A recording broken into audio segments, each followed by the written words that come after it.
Hey Dan, I just watched your video and I loved it. Now, it took me a while because, you posted it to the wrong channel. I thought you made a great point when you showed that politicians are human.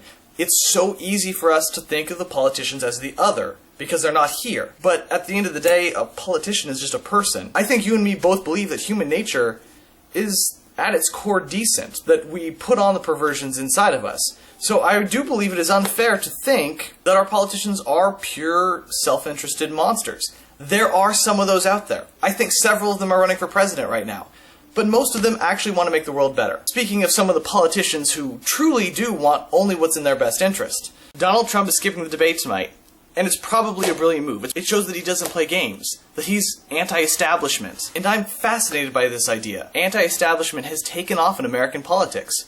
We want outsiders. We don't want the same old thing. We want things to change. I don't know anybody who thinks, I want this to stay the way it is. And so this is where I get really fascinated with the idea of being anti-establishment. The thing that bothers me the most is the very idea of establishment. Establishment implies that something put it in place. Something had to establish the establishment. So, where did the establishment come from? Who established the political establishment? I did. And you did. And every person who complains about them did. We all did. This is a democracy. We picked these guys. To a degree, when I hate the establishment, I hate the decisions that I made. Now there's a clear rebuttal to what I'm saying. That is to say the idea that politicians lie. They say whatever they need to say to get elected, but then they didn't do what they promised. Politicians said they were going to fix Washington and they got there and they're just like everybody else. It's not my fault, they fooled us. But is that true? Don't forget there are two sides to the establishment, liberal and conservative. And lest you forget, they don't get along. I would argue that the animosity between the two parties is so strong that neither can really get anything done without stuffing their beliefs into pork bills and subterfuge. The kind of stuff we all hate. But I think even that is our fault. We as a nation have become so polarized that in order for a politician to get elected, they have to be as polarized as us. It hasn't always been this way. Once upon a time, politicians showed decency to one another. And things got done. What we see now is all a show for the camera.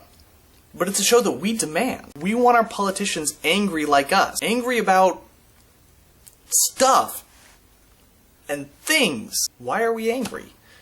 Don't get me wrong, there are a lot of good reasons to be angry. And as you said, every person has beliefs that they don't want to compromise on. But we as a people are beyond rational anger. Right now, we are at the point of incensed rage. And I think this is because anger is fun. It feels good to make fun of the other side, to get angry, to put all your problems on them. But it misses a real serious problem. And that is, a lot of this is my fault. I am so tired of hearing everybody blame the other side for their problems. When I mock the other side, I don't have to be critical of my own views. The problem with politics is me. I'm what's wrong with America. I've believed things my entire life that I've not once thought to myself, could I be wrong? I've demanded things of my leaders that they can't give me. I've demanded my politicians to both not get along and somehow get things done. I've put it all on the other side. I don't want to hear about how the other side is destroying America. I know that I find it too easy to complain about how everybody else is doing a shit job, because that means I don't have to do a better job. As self-conscious as I am about these things, even I've become a demagogue. And so it shouldn't be surprising that we're about to elect a demagogue. Alright, Dan, you need a writing challenge? I think I want you to write a story about something that happened in your life that you think you should share.